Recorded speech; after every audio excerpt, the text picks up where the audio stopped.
അവിടുത്തെ തിരുവചനത്തിന്റെ മർമ്മങ്ങളെ ഗ്രഹിക്കുവാൻ തക്കവണ്ണം ഞങ്ങളുടെ ഉൾക്കണ്ണുകളെയും ഞങ്ങളുടെ മനസ്സുകളെയും അവിടുന്ന് സജ്ജമാക്കണമേ. ആമേൻ.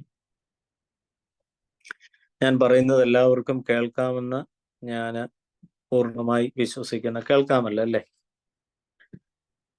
കേൾക്കാം. കേൾക്കാം. പ്രിയപ്പെട്ട ഏവരുമേ, കഴിഞ്ഞ ഒരു ചെറിയൊരു ഇടവേളയ്ക്ക് ശേഷമാണ് നമ്മൾ വീണ്ടും ഒരുമിച്ച് പഠനത്തിനായിട്ട് ഒത്തുകൂടുന്നത്. എല്ലാവരെയും പ്രത്യേകം സ്വാഗതം ചെയ്യുന്നു. നമുക്ക് എബ്രായ ലേഖനമാണ് നമ്മൾ പഠിച്ചുകൊണ്ടിരിക്കുന്നത്. 5 അധ്യായങ്ങൾ നമ്മൾ പൂർത്തീകരിച്ച് 6ാമത്തെ അധ്യായത്തിലേക്ക് നമ്മൾ പ്രവേശിക്കുകയാണ്. എബ്രായ ലേഖനം 12ാം അധ്യായമാണ് ഇന്നത്തെ നമ്മുടെ പ്രധാന പഠന ഭാഗം. So we are now concentrating upon chapter 12 and we are highlighting the main points which is embedded in the chapter 12. 12ാം അധ്യായത്തിൽ ഉള്ളടങ്ങിയിരിക്കുന്ന പ്രധാന പ്രതിപാദ്യ വിഷയങ്ങളാണ് നമ്മൾ ഇന്ന് ചർച്ച ചെയ്യുന്നത്. അപ്പോൾ 12ാം അധ്യായത്തിന് മൊത്തമായി കൊടുത്തിരിക്കുന്ന പ്രധാനമായ ഒരു തലക്കെട്ട് പറയുന്നത് റൺ ദ റേസ് പെർസിസ്റ്റന്റ്ലി എന്നുള്ളതാണ്. ഓട്ടം സ്ഥിരതയോടെ ഓടുക എന്നുള്ളതാണ്. ക്രിസ്തീയ ജീവിതത്തിന്റെ മൊത്തത്തിലുള്ളൊരു ആപ്തവാക്യമായിട്ട് നമുക്കതിനെ കാണാം. അതായത് അപ്പോസ്തലൻ ലേഖനം വായിക്കുന്ന ആളുകളോട്, താൻ സംവദിക്കുന്ന ആളുകളോട്, അഭിസംബോധന ചെയ്യുന്നവരോട് പറയുന്ന ഏറ്റവും പ്രധാനപ്പെട്ട ഒരു സന്ദേശമാണ് വിശ്വാസത്തിൽ ഊന്നിക്കൊണ്ട് നമ്മുടെ മുമ്പിൽ വെച്ചിരിക്കുന്ന ഓട്ടം സ്ഥിരതയോടെ ഓടുക. So we have to it is our responsibility to run the race persistently rooted in faith. വിശ്വാസത്തിൽ ഊന്നിക്കൊണ്ട് നമ്മൾ മുമ്പോട്ട് പോകുക എന്നുള്ളതാണ് ഏറ്റവും പ്രധാനപ്പെട്ട കാര്യം. മാത്രമൊന്നല്ല, there is a beautiful comparison in this lesson that life is related to an Olympic race. ഒരു റേസിനോട് ഇതിനെ താരതമ്യപ്പെടുത്തുകയാണ്. ഒരു ഓട്ട മത്സരത്തോട് ഇതിനെ താരതമ്യപ്പെടുത്തിക്കൊണ്ട്, ഒരു റൺ റേസിനോട് ഇതിനെ താരതമ്യപ്പെടുത്തിക്കൊണ്ട് ജീവിതത്തെ വ്യാഖ്യാനിക്കുന്ന ഒരു ശൈലി നമുക്കിവിടെ പ്രധാനമായിട്ട് കാണുവാനായിട്ട് സാധിക്കും. അപ്പോൾ നമ്മൾ ഈ മുൻപോട്ട് ഓടുമ്പോൾ നമുക്ക് സോഴ്സ് ഓഫ് ഇൻസ്പിറേഷൻ എന്ന് പറഞ്ഞാൽ it is the presence of the faithful ones which is surrounding us as a great witness of cloud. ഒരു വലിയ സാക്ഷ്യത്തിന്റെ സമൂഹമായി മേഘത്തിൽ നമ്മോടൊപ്പം നിൽക്കുന്ന ഒരു കൂട്ടം ആളുകളാണ് ഈ ഓട്ടം ഓടാൻ നമ്മളെ പ്രേരിപ്പിക്കുന്നത്. അതുകൊണ്ട് 12ാം അധ്യായം ആരംഭിക്കുന്നത് തന്നെ ഇങ്ങനെയാണ്: ആകയാൽ നാമും മേഘം പോലെ നമുക്ക് ചുറ്റും നിൽക്കുന്ന സാക്ഷികളുടെ സമൂഹവും നമുക്കുള്ളതുകൊണ്ട് നാം സകല ഭാരവും സദാ നമ്മോട് ചേർന്ന് നിൽക്കുന്ന പാപവും വിട്ട് നമുക്കായി വെച്ചിരിക്കുന്ന ഈ പോരാട്ടത്തിലേക്ക് ക്ഷമയോടുകൂടി ഓടണം. ഞാനിപ്പോൾ വായിക്കുന്നത് ബൈബിൾ സൊസൈറ്റി ഓഫ് ഇന്ത്യയുടെ ട്രാൻസ്ലേഷൻ അല്ല, പെഷീത്ത ബൈബിളാണ്. സുറിയാനിയിൽ നിന്ന് നേരിട്ട് മലയാളത്തിലേക്ക് പരിഭാഷപ്പെടുത്തിയിട്ടുള്ള പെഷീത്ത ബൈബിളാണ് വായിക്കുന്നത് കൊണ്ട് ചെറിയ ട്രാൻസ്ലേഷന്റെ വ്യത്യാസം ഉണ്ടാകും. നിങ്ങൾ ഉപയോഗിക്കുന്ന ബൈബിൾ നിങ്ങൾ ഉപയോഗിച്ചോളൂ. എന്തായാലും അതിന്റെ സാരാംശം ഇത്ര മാത്രമേ ഉള്ളൂ. അതായത് ക്രിസ്തുവിലുള്ള നമ്മുടെ ഓട്ടം ഭംഗിയായി ഓടുക. ആ ഓട്ടത്തിന് നമ്മളെ പ്രേരിപ്പിക്കുന്നത് നമുക്ക് മുൻപ് കടന്നുപോയ പിതാക്കന്മാരുടെ ഒരു വലിയ സാക്ഷികളുടെ സമൂഹം നമുക്ക് ചുറ്റും നിൽപ്പുണ്ട്. അവരുടെ സാന്നിധ്യമാണ് നമ്മളെ ഈ ക്രിസ്തീയ ദൗത്യത്തിൽ ഈ ഓട്ടം ഓടാൻ പ്രേരിപ്പിക്കുന്നത് എന്ന് പ്രത്യേകമായിട്ട് ഓർക്കുക. അതിന് ഉത്ബോധകമായിട്ട് നമുക്ക് പറയുന്ന പ്രധാനപ്പെട്ടതും 1 കൊരിന്ത്യർ 9ാം അധ്യായത്തിന്റെ 20ാമത്തെ വാക്യം, ക്രിസ്തുവിൽ ജീവിക്കുന്ന ഏവരും വിജയത്തിലേക്ക് ഓടുന്നവരാണ് എന്ന് പൗലോസ് അപ്പോസ്തലൻ തന്നെ 1 കൊരിന്ത്യർ 9:24 പറയുകയും ചെയ്യുന്നുണ്ട്.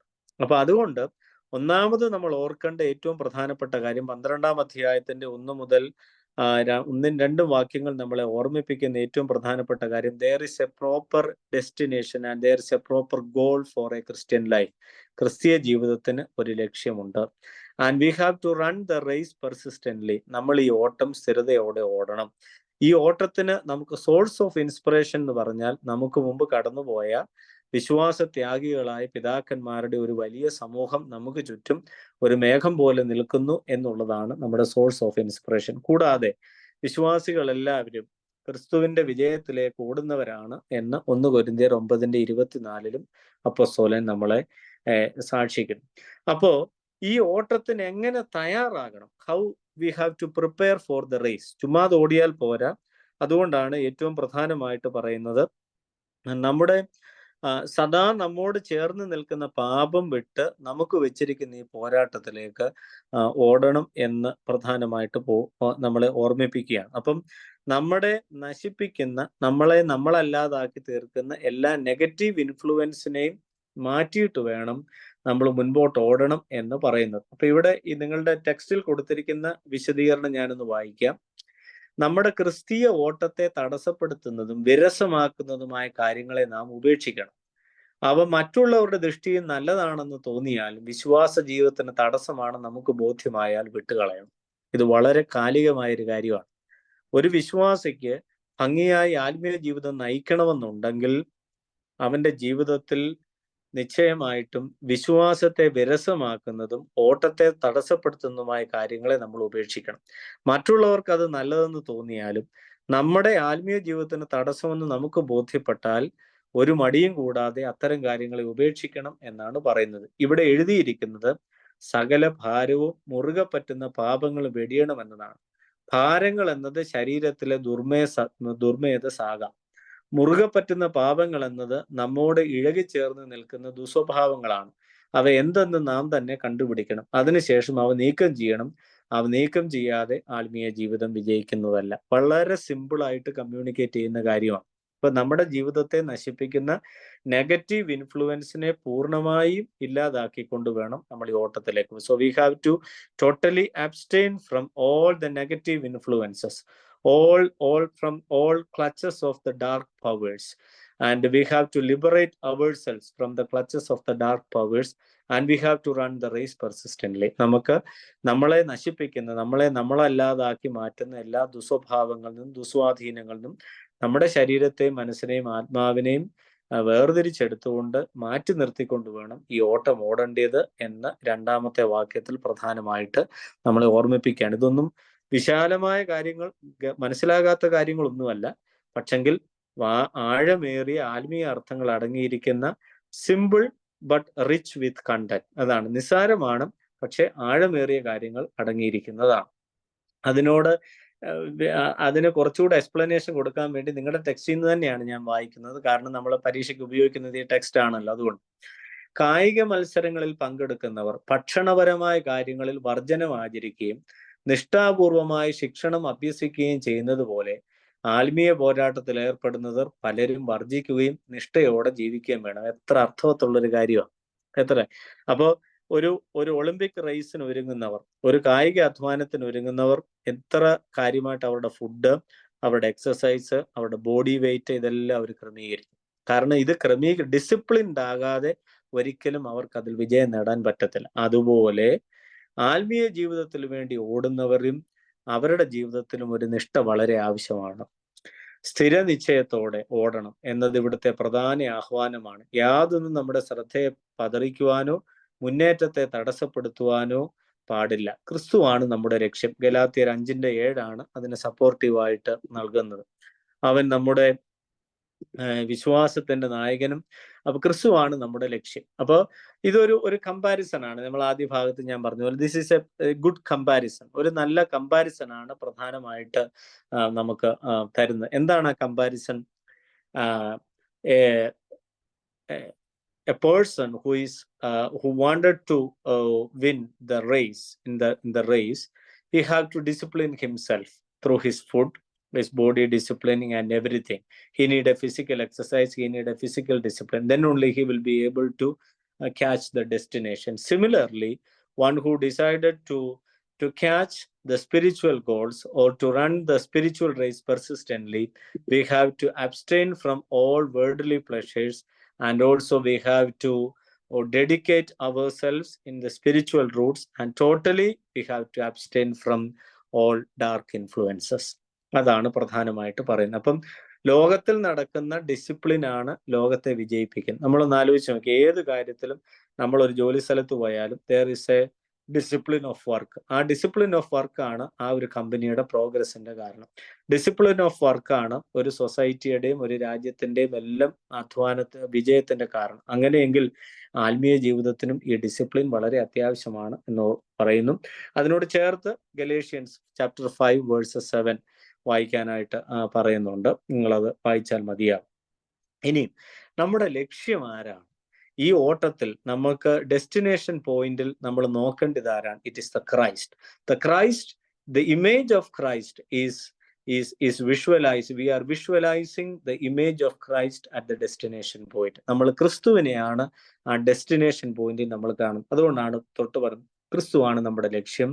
അവൻ നമ്മുടെ വിശ്വാസത്തിന്റെ നായകനും പൂർത്തി വരുത്തുന്നതുമാണ്. അവൻ നമുക്ക് ശ്രേഷ്ഠ മഹാപുരോഹിതനായതുകൊണ്ട് നമ്മെ രക്ഷിക്കുവാൻ എന്താണ് പര്യാപ്തനാകുന്നു, പ്രാപ്തനാകുന്നു എന്ന് പ്രധാനമായിട്ട് പറയുകയാണ്.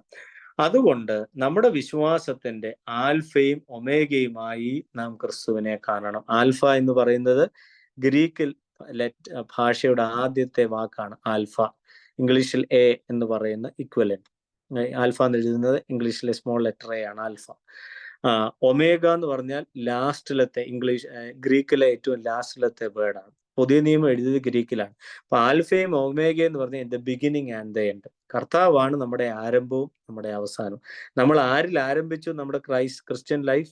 V started our Christian life in Christ through baptism and we are ending our physical life in Christ. ക്രിസ്തുവിൽ ആരംഭിച്ച് ക്രിസ്തുവിൽ അവസാനിപ്പിച്ച് ക്രിസ്തുവിൽ തുടരുന്ന ഒരു ജീവിതത്തെ സ്വപ്നം കാണുവാൻ തക്കവണ്ണം അത് നമ്മളെ ഓർമ്മിപ്പിക്കുകയാണ്. അപ്പൊ അവൻ ആൽഫയും ഒമേഗയും ആദിയും അന്തവും ആകുന്നു എന്ന് പറഞ്ഞാൽ അതിന്റെ പ്രധാനപ്പെട്ട അർത്ഥം എന്ന് പറഞ്ഞു കഴിഞ്ഞാൽ ഒരു വിശ്വാസിയുടെ തുടക്കവും ജീവിതത്തിന്റെ തുടക്കവും ജീവിതത്തിന്റെ അവസാനവും ക്രിസ്തുവിനോട് ബന്ധിക്കപ്പെട്ട് കിടക്കുന്നു എന്നുള്ളൊരു ബോധ്യമാണ് നമുക്ക് നൽകുന്നത്. അപ്പം ഒരു ഇൻഫിനിറ്റീവ് ആണ്, അത് ഒരു സർക്കിളാണിത്. ഒരു സർക്കിൾ നമ്മൾ വരച്ചു കഴിഞ്ഞാൽ അതിന്റെ തുടക്കം എവിടെ ഒടുക്കം എവിടെ എന്നൊന്നും നമുക്ക് അറിയത്തില്ല. അത് മൊത്തത്തിൽ ഇന്റർ കണക്റ്റഡ് ആയിട്ടാണ്, ഇങ്ങനെ റൊട്ടേഷൻ ആണ്. എന്ന് പറഞ്ഞതുപോലെ നമ്മുടെ ക്രിസ്ത്യൻ ലൈഫ്, സ്പിരിച്വൽ ലൈഫ് കർത്താവിൽ രൂഢമൂലമായതും ക്രിസ്തുവിൽ പൂർണ്ണമായി ചലിക്കുന്നതുമാണ് എന്നുള്ളത് പ്രധാനമായിട്ട് പറയുക. അപ്പൊ അവിടെ പറയുന്നത് യേശുവിനെ നോക്കുക എന്ന് പറയുമ്പോൾ പൂർണ്ണ മനുഷ്യനായി തന്റെ ദൗത്യം വിജയകരമായി നിർവഹിച്ച യേശുവിനെ നോക്കുക എന്നും അർത്ഥമുണ്ട്. ദുർബല ഹൃദയരായി തളർന്നു പോകരുത്. പോരാട്ടത്തിൽ ജീവിതത്തിൽ നമ്മൾ തളർന്നു പോകാനുള്ള സാധ്യതയാണ്. തളർന്നു പോകുമ്പോൾ കർത്താവിനെ നോക്കണം. അതിന് മനോഹരമായ ഒരു വാക്യം ഈ 5-ാമത്തെ വാക്യത്തിൽ തന്നെ പറയുന്നുണ്ട്. ഞാനതൊന്ന് വായിക്കാം. നമ്മുടെ വിശ്വാസ നായകനും നമ്മുടെ വിശ്വാസത്തെ പൂർത്തീകരിക്കുന്നവനുമായ യേശുവിനെ നാം നോക്കണം. താൻ തനിക്കുണ്ടായിരുന്ന സന്തോഷത്തിന് പകരം ക്രൂശ് സഹിച്ചു. അവൻ അപമാനത്തെ നിസ്സാരമായി കരുതി. ദൈവത്തിന്റെ സിംഹാസനത്തിന്റെ വലതുഭാഗത്ത് താൻ ഇരിക്കുകയും ചെയ്തു. തങ്ങൾക്ക് തന്നെ ശത്രുക്കളായി തീർന്ന പാപികളിൽ നിന്നും താൻ ഏറെ സഹിച്ചുവെന്നും നിങ്ങൾ കാണുവീൻ.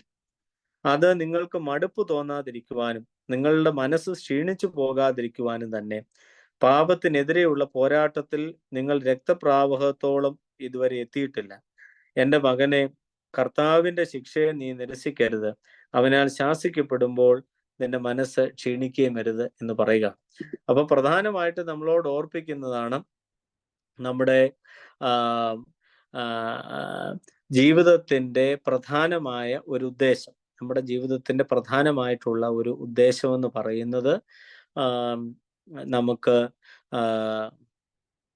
ഈ ഒരു ജീവിതത്തെ തളർന്നു പോകാതെ, നമ്മുടെ വിശ്വാസ കാര്യങ്ങളിൽ നമുക്ക് തളർന്നു പോകാതെ നമുക്ക് മുൻപോട്ട് പോകുവാനായിട്ടുള്ള ഒരു സോഴ്സ് ഓഫ് ഇൻസ്പിറേഷൻ ക്രിസ്തുവിലൂടെ നമുക്ക് ലഭിക്കുക എന്നുള്ളതാണ്. വിശ്വാസത്തിൽ ഈ തരത്തിലുള്ള പ്രയാസങ്ങളും ദുഃഖങ്ങളും ഒക്കെ നമുക്ക് നേരിടുമ്പോൾ, വിശ്വാസത്തിന്റെ ഓട്ടത്തിൽ നമ്മൾ തളർന്നു പോകുമ്പോൾ നമ്മൾ നോക്കേണ്ടത് ക്രിസ്തുവിലേക്കാണ്. ഉദ്ധിതനായ ക്രിസ്തുവിലേക്ക് നോക്കുവാനായിട്ടുള്ള ഒരു ആഹ്വാനമാണ് നമുക്ക് ഈ വാക്യങ്ങളിലൂടെ തരുന്നത്. ഇപ്പൊ നമുക്ക് ഈ ഒരു ഓട്ടത്തിൽ നമ്മുടെ ലക്ഷ്യമെന്ന് പറയുന്നത് ക്രിസ്തുവാണ്. ആ ക്രിസ്തുവിലേക്ക് നമുക്ക് ഇത് ചെയ്യുവാനായിട്ട് നമുക്ക് വളരെ പ്രധാനമായ ഒരു ഉത്തരവാദിത്വമുണ്ട് എന്നുള്ളത് നമ്മൾ പ്രധാനമായിട്ട് നമ്മൾ ഓർമ്മിപ്പിക്കുകയാണ്. ഇനി അടുത്തത് നമ്മുടെ ദൈവം നമ്മളെ ഡിസിപ്ലിൻ ചെയ്യുന്നതിനെ കുറിച്ചാണ്. നമ്മളിവിടെ സാധാരണ പറയുന്നത് ശിക്ഷിക്കുക എന്നുള്ളതാണ്. മലയാളത്തിൽ ശിക്ഷിക്കുക എന്ന് പറയുമ്പോൾ ഈ ശിക്ഷണം, പണിഷ്മെന്റ് എന്നൊക്കെയുള്ള വാക്കാണ് നമ്മുടെ പക്ഷേ ശരിക്കുമുള്ള വാക്ക് ഡിസിപ്ലിൻ ചെയ്യുകയാണ്. How the God disciplines his spiritual children. ദൈവം എങ്ങനെയാണ് തന്റെ മക്കളെ ശിക്ഷിക്കുക എന്നുള്ള ഡിസിപ്ലിൻ ചെയ്യുന്നത് എന്ന് പറയുകയാണ്. 12-ാം അധ്യായത്തിന്റെ 5 മുതൽ 13 വരെയുള്ള വാക്യങ്ങളിൽ ദൈവം ഒരു മനുഷ്യനെ ശിക്ഷിക്കുന്നതിനെ കുറിച്ച്, ഡിസിപ്ലിൻ ചെയ്യുന്നതിനെ കുറിച്ച് പറയുകയാണ്. ഇവിടെ എല്ലാം നമ്മുടെ പുസ്തകത്തിലും ശിക്ഷണം എന്ന വാക്കാണ് ഉപയോഗിച്ചിരിക്കുന്നത്. അത് നമ്മുടെ ഭാഷയിൽ നമ്മൾ ഒരാളിനെ അങ്ങനെ ഇപ്പം ശിക്ഷിച്ചു വളർത്തുന്നു എന്ന് പറഞ്ഞാൽ നശിപ്പിക്കുക എന്നുള്ളൊരു അർത്ഥമല്ലല്ലോ. അതിന് എന്താ പറഞ്ഞ ഒരു ഡിസിപ്ലിൻ ചെയ്യുക എന്നുള്ള ഒരു അർത്ഥമാണ്. പക്ഷെ നമ്മൾ ഭാഷയിൽ പെട്ടെന്ന് വായിക്കുമ്പോൾ ദൈവം ഒരാളെ ശിക്ഷിക്കുന്നു, അപ്പൻ മകനെ ശിക്ഷിക്കുന്നു എന്ന് പറയുമ്പം വടിയെടുത്ത് അടിക്കുക, അവനെ നശിപ്പിക്കുക എന്നൊക്കെ നമുക്ക് അങ്ങനെ തോന്നും. പക്ഷെ ഡിസിപ്ലിൻ ചെയ്യുക എന്നുള്ളതാണ് അതിന്റെ സ്പിരിച്വൽ മീനിങ് എന്ന് പ്രധാനമായിട്ട് നമ്മൾ ഓർക്കണം. അപ്പൊ ഇവിടെ പറയുന്നുണ്ട്, ദൈവം ഒരാളുടെ ജീവിതത്തിൽ ഇടപെട്ട് ആ വ്യക്തിയെ ഡിസിപ്ലിൻ ചെയ്യുന്നതായിട്ട് പ്രധാനമായിട്ട് നമ്മൾ, നിന്റെ മനസ്സ് ക്ഷീണിക്കുകയും വരുത്, എന്നാൽ കർത്താവ് താൻ സ്നേഹിക്കുന്ന ഏവനെ ശിക്ഷിക്കും, തനിക്ക് പ്രിയമുള്ള മക്കളെ അടിക്കുകയും ചെയ്യുമെന്ന് മക്കളോടെന്നപോലെ നിങ്ങളോട് അരുളി ചെയ്തത് നിങ്ങൾ മറന്നുപോയല്ലോ. ആകയാൽ ദൈവം മക്കളോടെന്നതുപോലെ നിങ്ങളോട് പ്രവർത്തിക്കുന്നത് കൊണ്ട് ശിക്ഷയെ സഹിക്കുവീൻ എന്ന് പറയുക. അപ്പൊ ഇവിടെ ശിക്ഷിക്കുന്നു എന്ന് പറയുമ്പോൾ നമ്മൾ അതിനെ തെറ്റിദ്ധരിക്കുകയൊന്നും വേണ്ട. ദൈവം ഈ ശിക്ഷിച്ച് നശിപ്പിക്കുക അല്ലെങ്കിൽ സെക്കുലർ ടേം മീനിങ് നമ്മൾ അതിന് കൊടുക്കണ്ട. ഡിസിപ്ലിൻ ചെയ്യുക, സ്പിരിച്വൽ ഡിസിപ്ലിൻ നമ്മൾ അതിനെ ഓർത്താൽ മതി. അതാണ് ഇവിടെ പ്രധാനമായിട്ട് ഉദ്ദേശിക്കുന്നത്. അല്ലാതെ സെക്കുലർ ടേണിൽ ഒരാളെ പണിഷ് ചെയ്തു, ശിക്ഷിച്ചു എന്ന് പറയുമ്പോൾ അയാൾ ചെയ്ത തെറ്റിന് പകരം ഇവിടെ അങ്ങനെയല്ല. ഇവിടെ for the betterment of the spiritual life the God is disciplining us. നമുക്കറിയാം, ഇപ്പൊ നമ്മൾ ഒരു സ്കൂളിൽ പഠിക്കാൻ ചെല്ലുമ്പോൾ നമുക്കൊരു ഹോംവർക്ക് തരും, അതിൽ കട്ടിയായിട്ടുള്ളത് അടുത്തത് തരും, അതിൽ കട്ടിയായിട്ടുള്ളത് അടുത്ത് തരും. അപ്പം കൊടുക്കുന്ന അധ്യാപകന് വ്യക്തമായിട്ട് അറിയാം ഇത് കട്ടിയുള്ളതാണ്. പക്ഷെ ഇത് കൊച്ചിനെ പ്രയാസപ്പെടുത്താൻ വേണ്ടിയിട്ടില്ല, in order to increase the capability of the children. അപ്പം ഈ ടാസ്ക് കൊടുക്കും തോറും കുട്ടിയുടെ പൊട്ടൻഷ്യലിനെ ഇൻക്രീസ് ചെയ്യുകയാണ് പ്രധാനമായിട്ടുള്ളത് എന്ന് പറഞ്ഞതുപോലെ ഇവിടെ ഡിസിപ്ലിൻ ചെയ്യുമ്പോഴെല്ലാം the God is increasing the strength and the power of our spiritual life, and it helps us to deepen the faith. വിശ്വാസത്തിൽ ആഴപ്പെടാനും ആത്മീയ ജീവിതം ശക്തിപ്പെടാനും ഇത്തരത്തിലുള്ള കാര്യങ്ങൾ നമ്മളെ സഹായിക്കും. അപ്പൊ അതുകൊണ്ടാണ് ഈ ഡിസിപ്ലിനിങ് എന്ന് പറഞ്ഞാൽ it is A symbol of sonship. ഇതൊരു പുത്രത്വത്തിന്റെ ലക്ഷണമാണ്. ഞാൻ ഡോട്ടർഷിപ്പ് എന്നോട് ഞാനങ്ങ് പറയുവാണ്, അത് തെറ്റില്ലെന്ന എൻ്റെ വിചാരം. ഇപ്പൊ സൺഷിപ്പ് എന്ന് പറയുമ്പോൾ അതൊരു മെയിൽ ഡോമിനേറ്റഡ് ആയിട്ടുള്ള ഒരു പദമായിട്ട് മാത്രം ചിലപ്പോൾ നിങ്ങൾ തോന്നും. ദൈവം അപ്പൊ അത് പുരുഷ കേന്ദ്രീകൃതമൊന്നും അല്ല. അതിനെ കോമൺ ആയിട്ട് നിങ്ങൾ അങ്ങ് എടുത്താൽ മതി.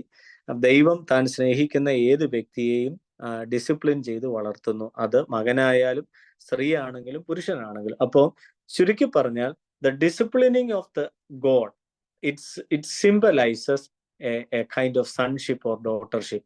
പുത്രത്വത്തെയാണ് ഈ ഡിസിപ്ലിൻ സൂചിപ്പിക്കുന്നത്. അല്ലാതെ ഒരു സെക്കുലർ ഭരണാധികാരി തൻ്റെ കീഴിലിരിക്കുന്ന ആളുകളെ ജോലി ചെയ്തില്ലെന്നും പറഞ്ഞ് ശിക്ഷിക്കുകയോ ഇപ്പൊ ജോലിയിൽ നിന്ന് പിരിച്ചുവിടുകയോ ചെയ്യുന്ന തരത്തിലുള്ള ആ ഒരു സെക്കുലർ ടേമിലുള്ള പണിഷ്മെന്റ് എന്ന വാക്കിലല്ല നമ്മൾ ഇതിനെ മനസ്സിലാക്കേണ്ടത് എന്ന് അല്പം കൂടെ ആഴമായി നമ്മൾ ഇതിനെ മനസ്സിലാക്കേണ്ടതാണ്. അതുകൊണ്ട് നമ്മൾ ശ്രദ്ധിക്കേണ്ട 4 കാര്യങ്ങളെ കുറിച്ച് 12-ാം അധ്യായത്തിന്റെ 14 മുതൽ 17 വരെയുള്ള വാക്യങ്ങളിൽ, so we have to be beware about the four things, പ്രധാനമായി 4 കാര്യങ്ങൾ പറയുന്നു. അത് നിങ്ങളുടെ ടെക്സ്റ്റിൽ എഴുതിയിട്ടുണ്ട്, ഞാൻ പെട്ടെന്ന് വായിക്കാം. നമ്മളെല്ലാവരോടും സമാധാനമായിരിക്കുക. So we have to be peaceful with everyone. So we are the messengers of peace and it is our duty to bring the unity and the reconciliation inside the church. സമാധാനം ഉണ്ടാക്കുന്നവരായിരിക്കുവാൻ ദൈവം നമ്മോട് ആവശ്യപ്പെടുന്നു, കർത്താവ് നമ്മോട് ആവശ്യപ്പെടുന്നു. അതുകൊണ്ട് വിശ്വാസികൾ സമാധാനം ഉണ്ടാക്കുന്നവരായിരിക്കണം. അവരൊരിക്കലും സെൽഫിഷോ ഒരു ബോസ്റ്റിംഗ് നേച്ചർ ഉള്ളവരോ ഒന്നും ആയിരിക്കരുത്. അഹന്തയോ ഈഗോയോ ഒന്നും ഉണ്ടാകാത്തവരായി വിനയമുള്ളവരായിരിക്കണം. The second one is we have to follow a holy life. നമ്മൾ ഒരു സാങ്ക്ടിഫൈഡ് ലൈഫ്, ഒരു വിശുദ്ധ ജീവിതം നയിച്ചിരിക്കണം എന്നുള്ളത് വളരെ പ്രധാനമായിട്ട്. അതാണ് നമ്മൾ സകല പാപവും ഭാരത്തിൽ നിന്ന് ഒഴിഞ്ഞു നിൽക്കുക എന്ന് പറഞ്ഞാൽ അതിന്റെ അർത്ഥം തന്നെ it symbolises A disciplined life എന്നുള്ളതാണ് പ്രധാനമായിട്ട് നമ്മൾ പോകുന്നത്. അതുകൊണ്ടാണ് 14-ാമത്തെ വാക്യത്തിൽ പറയുന്നത്, ആകയാൽ വിശുദ്ധിയുടെയും പിന്നാലെ ഓടിയെത്തുവീൻ, നിങ്ങൾ കരുതലുള്ളവരായിരിപ്പീൻ. ആകയാൽ നിങ്ങളുടെ തളർന്ന കൈകളെയും വിറയ്ക്കുന്ന മുട്ടുകളെയും ബലപ്പെടുത്തുവിൻ. മുടന്തുള്ള അവയവം തെന്നിപ്പോകാതെ സുഖം പ്രാപിക്കേണ്ടതിന് നിങ്ങളുടെ പാതകൾ നേരായ പാതകൾ ഉണ്ടാക്കുവിൻ. എല്ലാ മനുഷ്യരോടും സമാധാനത്തിന്റെയും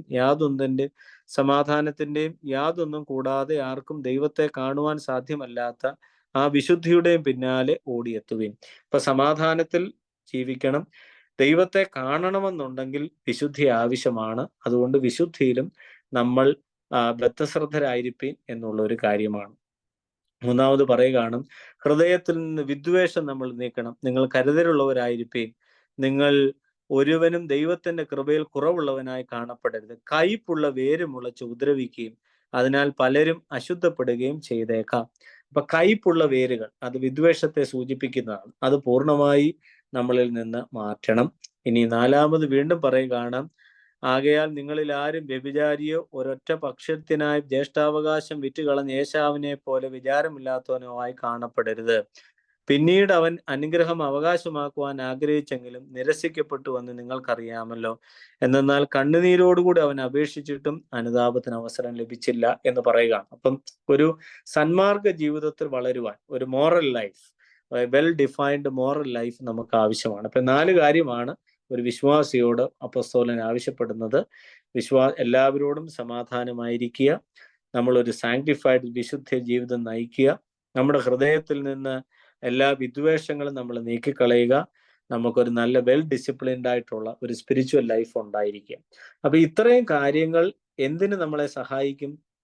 വിശ്വാസത്തിന്റെ നായകനും പൂർത്തി വരുത്തുന്നവനുമായ ക്രിസ്തുവിന്റെ അടുക്കലേക്ക് ഉള്ള ഓട്ടം സ്ഥിരതയോടെ ഓടുവാൻ നമ്മളെ സഹായിക്കുന്ന കാര്യങ്ങളാണ് നമ്മൾ ഇത്രയും പറഞ്ഞ കാര്യങ്ങൾ. അപ്പൊ 12-ാം അധ്യായത്തിന്റെ 1 മുതൽ 15 വരെയുള്ള വാക്യങ്ങളിൽ പ്രധാനമായി 16-17 വരെയുള്ള വാക്യങ്ങളിൽ പ്രധാനമായും വിശ്വാസ ജീവിതത്തെ ഓട്ടത്തോടും അത് ആരെ ലക്ഷ്യമാക്കി ഓടണമെന്നും ഏതൊക്കെ തരത്തിലുള്ള ഡിസിപ്ലിൻ അതിനാവശ്യമാണെന്നും എല്ലാം വളരെ കൃത്യമായി പ്രതിപാദിക്കുന്നു. ഇത്രയും പറഞ്ഞ കാര്യങ്ങൾ ഏകദേശം നിങ്ങൾക്ക് മനസ്സിലായി എന്ന് ഞാൻ പൂർണ്ണമായി വിശ്വസിക്കുകയാണ്. എന്തെങ്കിലും ക്ലാരിഫിക്കേഷൻസ് 17 വരെയുള്ള അധ്യായങ്ങളിൽ വാക്യങ്ങളിൽ ആവശ്യമുണ്ടോ?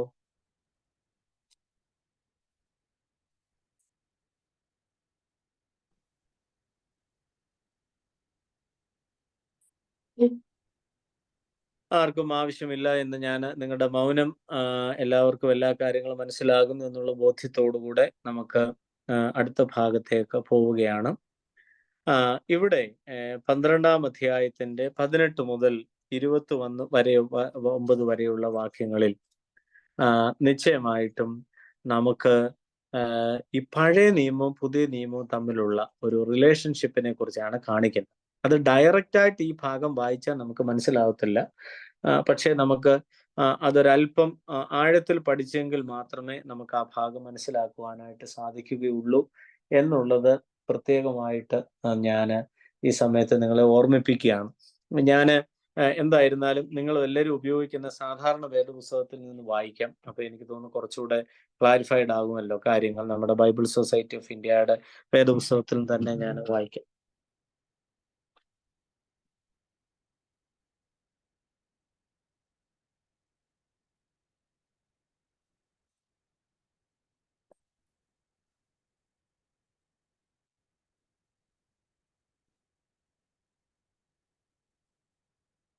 അവിടെ പഴയ നിയമവും പുതിയ നിയമവും തമ്മിലുള്ള ഒരു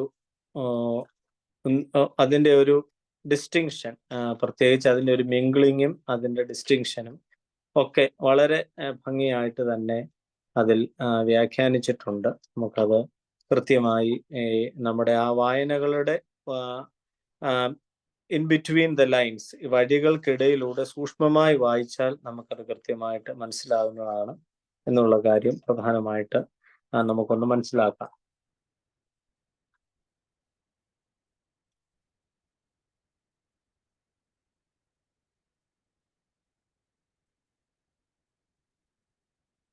പതിനെട്ട് മുതലുള്ള വാക്യങ്ങൾ, 17 മുതലുള്ള വാക്യങ്ങൾ നമ്മൾ വായിക്കുന്നത് അങ്ങനെയാണ്.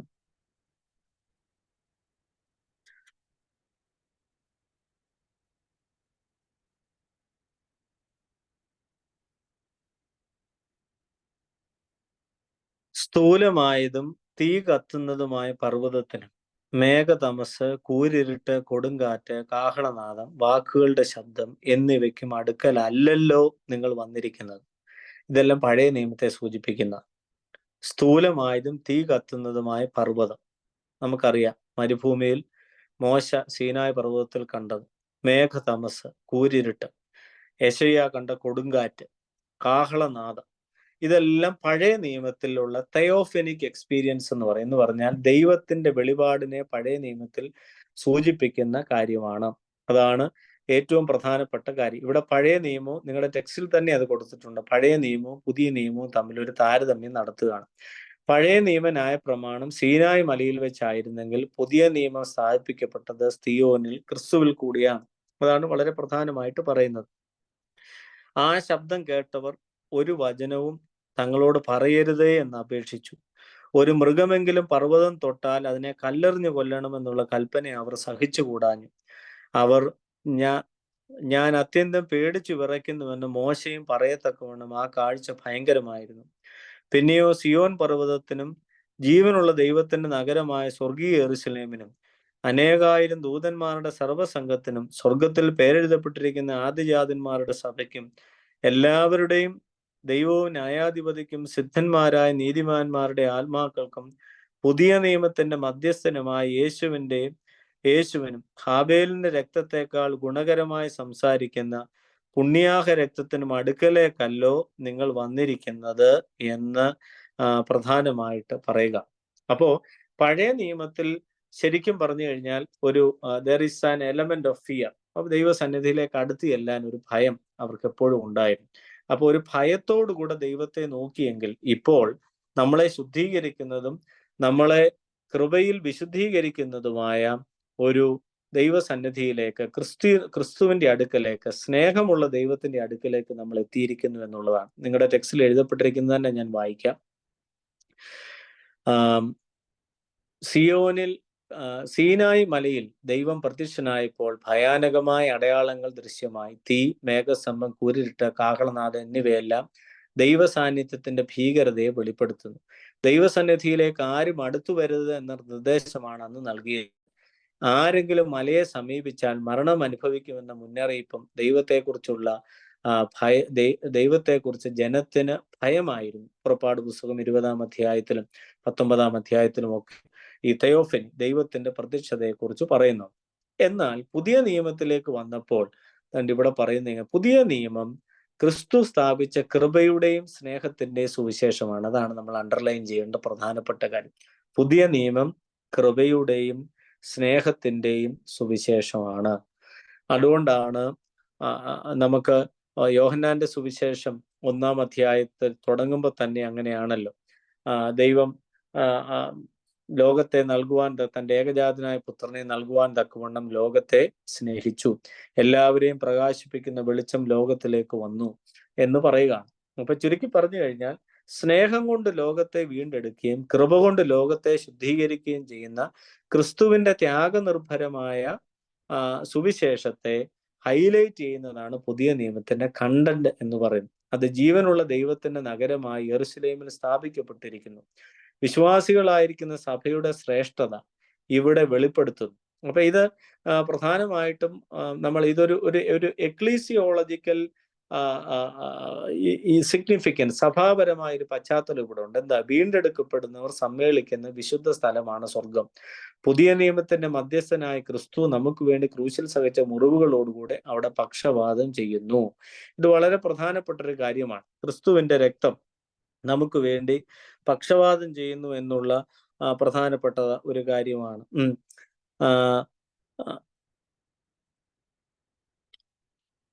നമ്മൾ അവിടെ കാണുന്ന 24-ും 25-ഉം വാക്യങ്ങളിൽ പ്രധാനമായിട്ട് നമ്മൾ കാണുന്നു, ആകയാൽ പുതിയ നിയമത്തിന്റെ മധ്യസ്ഥനായ യേശുവിനും ഹാബേലിന്റെ രക്തത്തെക്കാൾ ഗുണകരമായി സംസാരിക്കുന്ന പുണ്യാഹ രക്തത്തിന്റെ അടുക്കിലേക്കുമല്ലോ നിങ്ങൾ വന്നിരിക്കുന്നത്. അപ്പൊ പുതിയ നിയമത്തിന്റെ മധ്യസ്ഥനായ യേശു ക്രിസ്തുവിനെ ഉയർത്തി കാണിക്കുന്നതാണ് ഇവിടെ പ്രധാനപ്പെട്ട ഒരു കാര്യം. ഇവിടെ ഇതൊരു സഭയുടെ ദർശനമാണ്. കാരണം ഈ ജെറുസലേമിൽ സ്ഥാപിക്കപ്പെട്ടതും കൃപയിൽ വീണ്ടെടുക്കപ്പെട്ടതും ക്രിസ്തുവിന്റെ മധ്യസ്ഥതയിൽ സ്ഥിരമായി രക്ഷയുടെ അനുഭവത്തിലേക്ക് നീങ്ങിക്കൊണ്ടിരിക്കുന്നതുമായ ഒരു കൂട്ടം.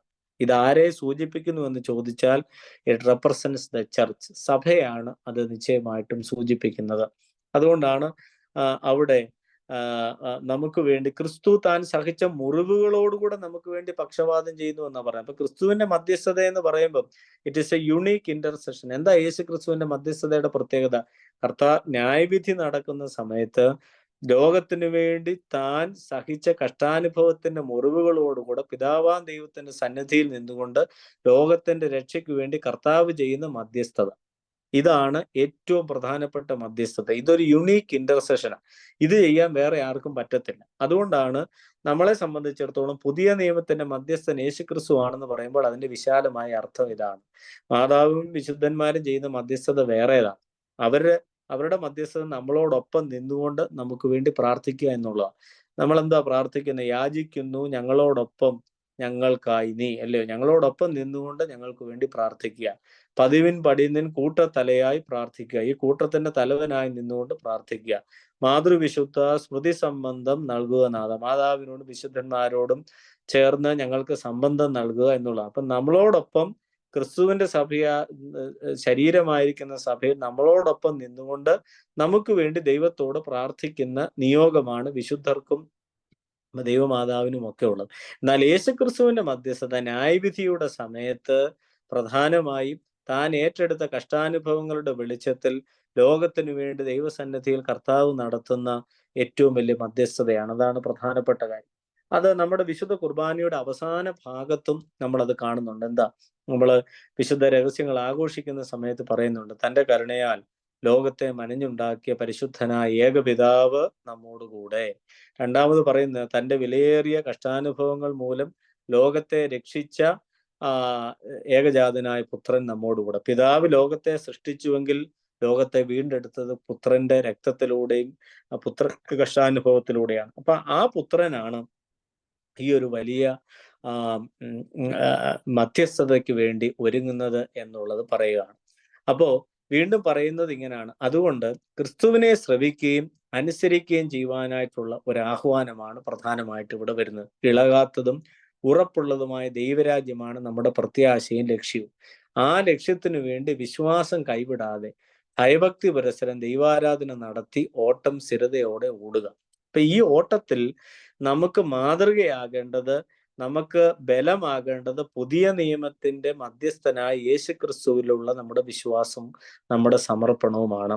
ഇപ്പൊ പഴയ നിയമത്തിൽ ദൈവത്തിന്റെ രൂപം മനുഷ്യന് വെളിപ്പെട്ടിരുന്നില്ല, ദൈവത്തെ ഭയപ്പെട്ടിരുന്നതാണെങ്കിൽ ഇവിടെ ഇതാ സ്വന്തം രക്തം കൊണ്ട് ലോകത്തെ വീണ്ടെടുത്ത് നമുക്ക് വേണ്ടി പിതാവിന്റെ സന്നിധിയിൽ പക്ഷപാതം ചെയ്യുന്ന സ്നേഹനിധിയായ കൃപ കൊണ്ടും സ്നേഹം കൊണ്ടും സുവിശേഷം ലോകത്തെ വീണ്ടെടുത്ത ക്രിസ്തുവിന്റെ സാന്നിധ്യത്തിലേക്ക് അടുത്തു വരുവാൻ നമ്മളെ ഓർമ്മിപ്പിക്കുകയാണ്. വീണ്ടും നമ്മൾ പറയുന്ന കാര്യം ഇതാണ്. 25 മുതലുള്ള വാക്യങ്ങളിൽ, ഭൂമിയിൽ അരുളി ചെയ്യുന്നവനെ നിരസിക്കാതിരിപ്പാൻ നോക്കുകയും ഭൂമിയിൽ അരുളി ചെയ്തവനെ നിരസിച്ചവർ തെറ്റി ഒഴിയാതിരുന്നുവെങ്കിൽ സ്വർഗത്തിൽ നിന്ന് അരുളി ചെയ്തവനെ നാം വിട്ടുമാറിയാൽ എത്രയധികം. അവന്റെ ശബ്ദം അന്ന് ഭൂമിയെ ഇളക്കി. ഇപ്പോഴോ ഞാൻ ഇനി ഒരിക്കലും ഭൂമിയെ മാത്രമല്ല ആകാശത്തെയും ഇളക്കും എന്നവൻ വാഗ്ദത്തം ചെയ്തു.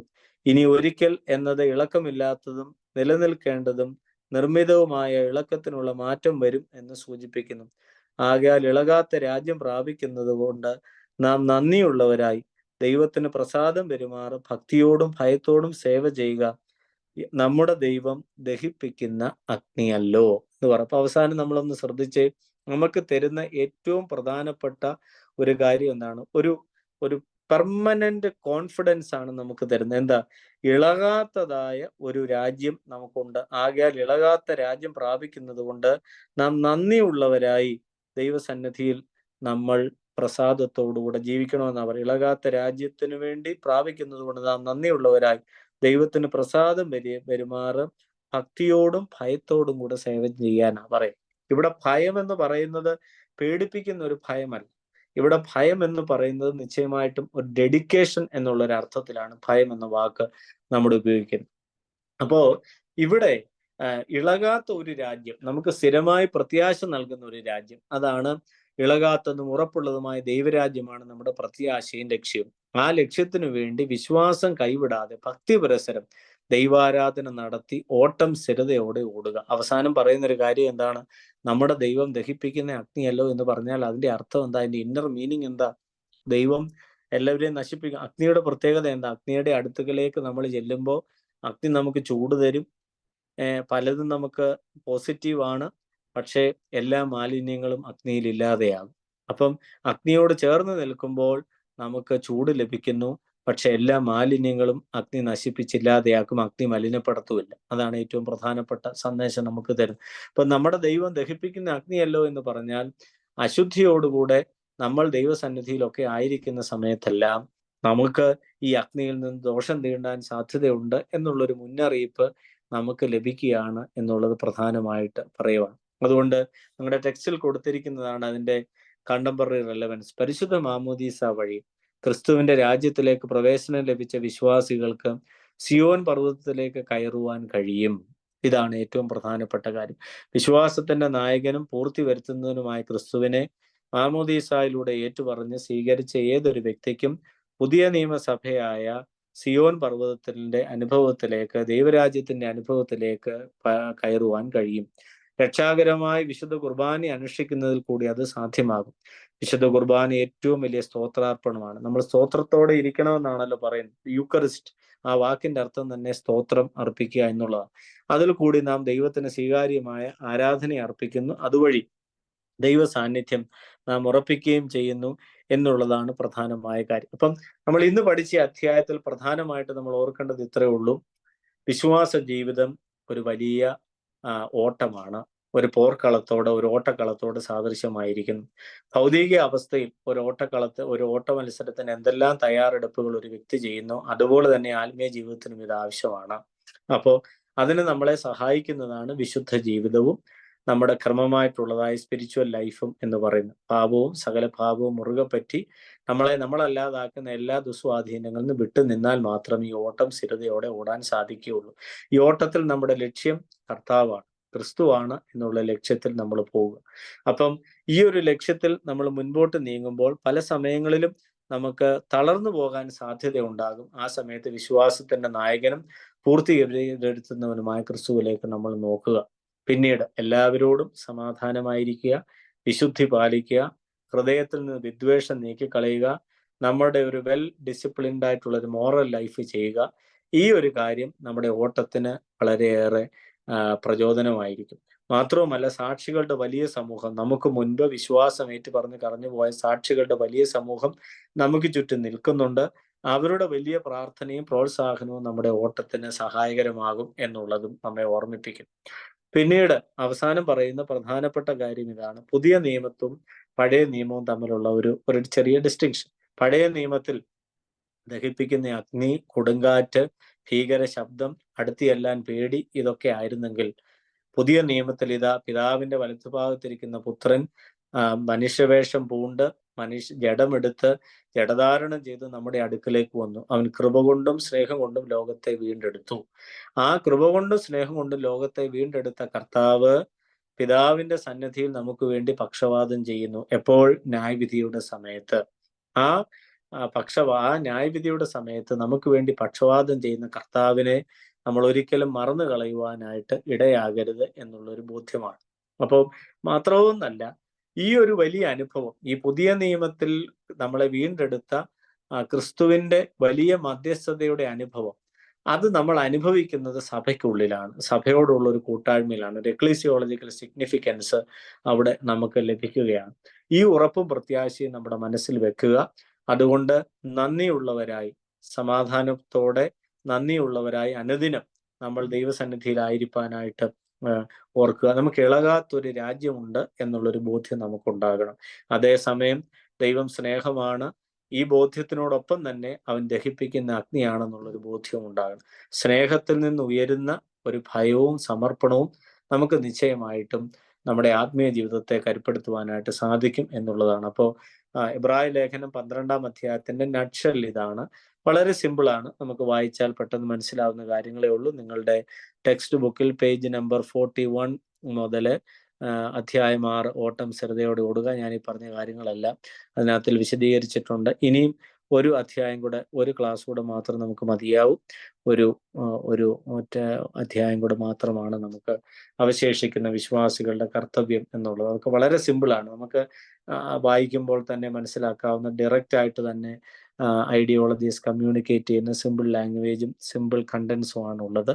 ആദ്യ ഭാഗമായിരുന്നല്ലോ ഒരല്പം എക്സ്പ്ലനേഷൻസ് വേണ്ടിയിരുന്നത്. പിന്നീട് വരുന്നതെല്ലാം സാധാരണ പ്രബോധനങ്ങളാണ്. എല്ലാ മനുഷ്യർക്കും പുതിയ നിയമസഭയ്ക്കും ഒക്കെ എടുക്കാവുന്ന ലൈഫ് റിലേറ്റഡ് എക്സോർട്ടേഷൻസ്, ജീവിതബന്ധിതമായിരിക്കുന്ന പ്രബോധനങ്ങളാണ് കൂടുതലും. അത് നമുക്ക് പെട്ടെന്ന് തന്നെ മനസ്സിലാക്കാവുന്നതേ ഉള്ളൂ. എന്നാൽ ആദ്യ ഭാഗം 1 മുതൽ 5, 6, 7, 8 വരെയുള്ള അധ്യായങ്ങളിലൊക്കെ യേശുക്രിസ്തുവിൻ്റെ യുണീക്നെസ്സും പഴയ നിയമത്തിൽ കർത്താവിനെ ഹൈലൈറ്റ് ചെയ്തതും കർത്താവിൻ്റെ മഹാപൗരോഹിത്യത്തെക്കുറിച്ചും പുതിയ നിയമത്തിലുള്ള ക്രിസ്തുവിൻ്റെ മാധ്യസ്ഥത്തെക്കുറിച്ചും ഒക്കെയുള്ള അല്പം ഡോക്ട്രിനൽ ആൻഡ് തിയോളജിക്കൽ, ദൈവശാസ്ത്രപരമായും ഒക്കെയുള്ള കാര്യങ്ങളായിരുന്നല്ലോ. ഇനിയുള്ളതൊക്കെ നമുക്ക് വളരെ ലളിതമായി മനസ്സിലാക്കാവുന്നതേ ഉള്ളൂ എന്നാണ് ഞാൻ മനസ്സിലാക്കുന്നത്. ഇന്നത്തെ ക്ലാസ്സിനെ സംബന്ധിച്ച് എന്തെങ്കിലും കാര്യങ്ങളുണ്ടെങ്കിൽ നിങ്ങൾക്ക് ചോദിക്കാം. അതല്ലെങ്കിൽ നമുക്ക് പ്രാർത്ഥിച്ച് വൈൻഡപ്പ് ചെയ്യാം.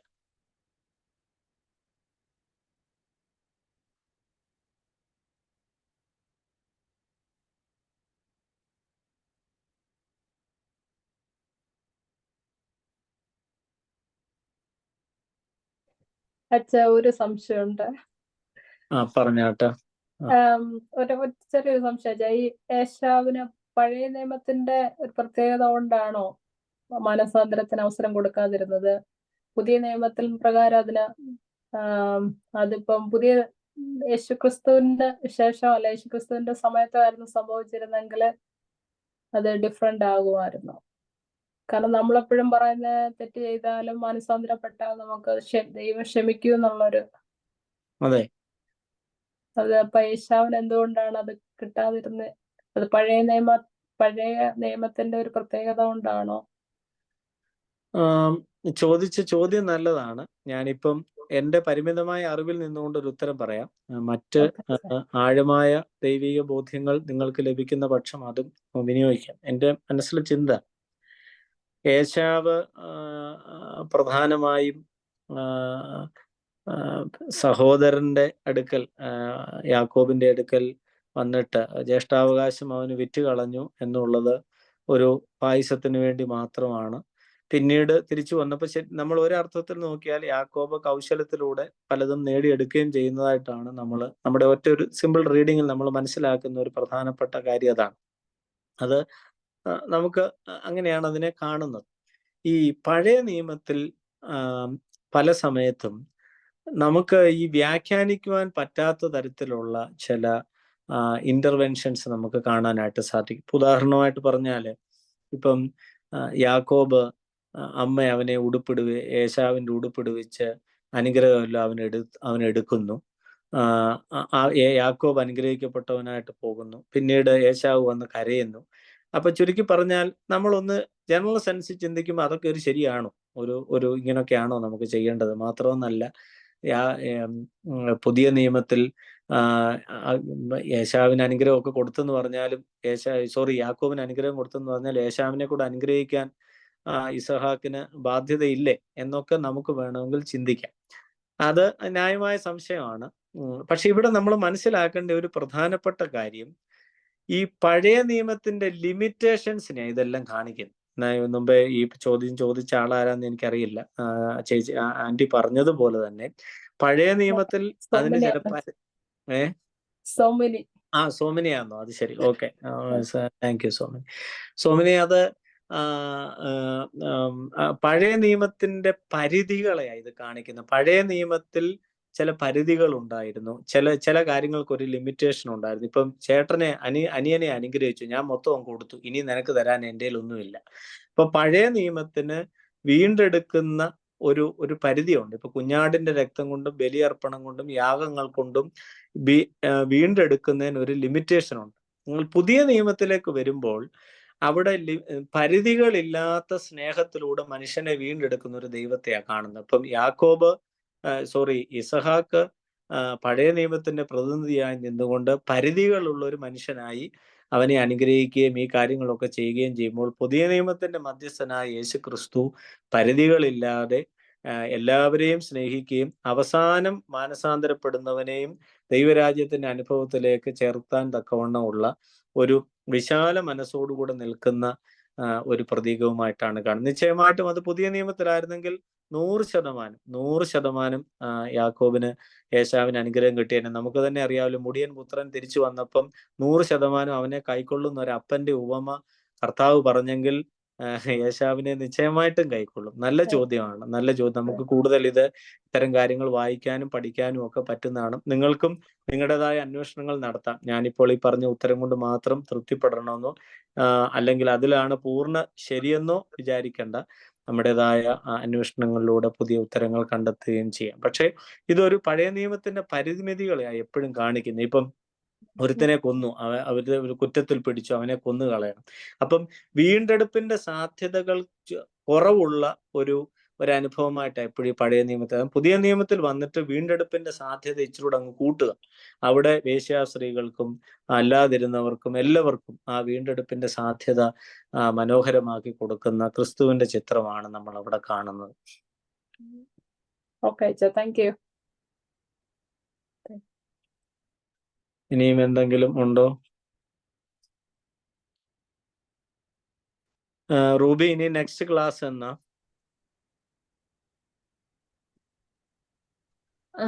നിതിൻ വെച്ചാൽ നമുക്ക് ആനുവൽ കോൺഫറൻസ് വരുന്നത് ഒക്ടോബർ 19th സാറ്റർഡേ. അപ്പൊ അത് കഴിഞ്ഞിട്ട് വരുന്ന ഒരു വെനസ്ഡേ ആണെങ്കിൽ സൗകര്യമായിരുന്നു. 24th 31st ഒക്ടോബർ 5 വെനസ്ഡേ ഉണ്ട്. അത് ഒക്ടോബർ എന്നാ ഇപ്പൊ പറയുന്നത് എപ്പോഴാ? 24th 31st 4th and 5th Wednesdays. 24th Thursday അല്ലേ? October 24th. Sorry, 23rd and 30. നമുക്ക് 23rd അങ്ങ് ഫിക്സ് ചെയ്യാം.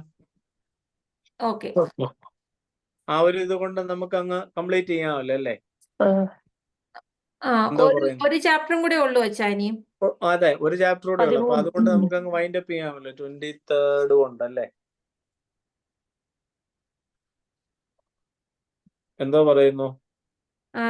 ബിനുവച്ചൻ ഇന്നത്തെ മീറ്റിംഗിൽ ഇല്ല. ഞാൻ ബിനുവച്ചനോട് ഒന്ന് കൺഫേം മതി. ബിനുവച്ചനോട് ചോദിച്ചിട്ട് പറഞ്ഞാൽ മതി. ഞാനൊന്ന് പറഞ്ഞു എന്നുള്ളതേ ഉള്ളൂ.